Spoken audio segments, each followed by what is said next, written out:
lors de l'élaboration, en fait, d'une qualification de marché, on recommande généralement de cibler environ une dizaine de marchés qui vont présenter un intérêt pour votre entreprise.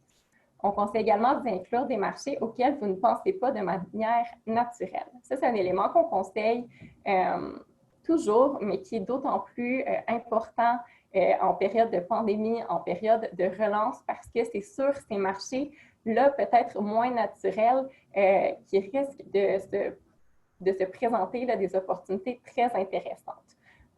Par exemple, on remarque déjà qu'il y a eu un changement dans les marchés d'exportation aux États-Unis et au Canada. Dû à la COVID, l'industrie de la pêche et des fruits de mer au Canada, par exemple, elle a connu une baisse de 67 de ses exportations vers la Chine.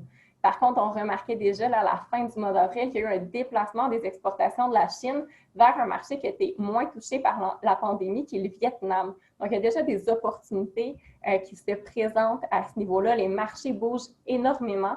Donc, de faire un exercice de qualification de marché à ce temps-ci, ça va vous permettre de visualiser, en fait, toutes les opportunités qui peuvent se présenter pour votre entreprise.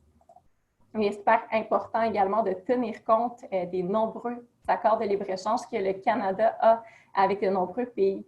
Le Canada, c'est l'un des pays les mieux connectés au monde, donc de profiter de ces accès préférentiels-là à certains marchés pour venir diversifier vos activités va être très bénéfique. Donc, on a indiqué dans la présentation là, quelques pays avec lesquels le Canada a une entente de commerce bilatérale et qui se sort tout de même bien de la pandémie. Donc, on peut passer aux pays nordiques, la Norvège, la Suède et la Finlande, par exemple.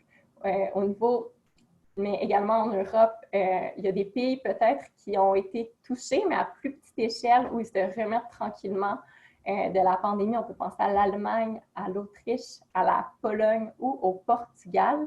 Et du côté de l'Asie, il y a la Corée du Sud, le Japon qui reprennent un petit peu du poil de bête et qui peuvent être intéressants à inclure dans une qualification de marché pour voir s'il y a un potentiel intéressant ou non en fonction de notre secteur d'activité.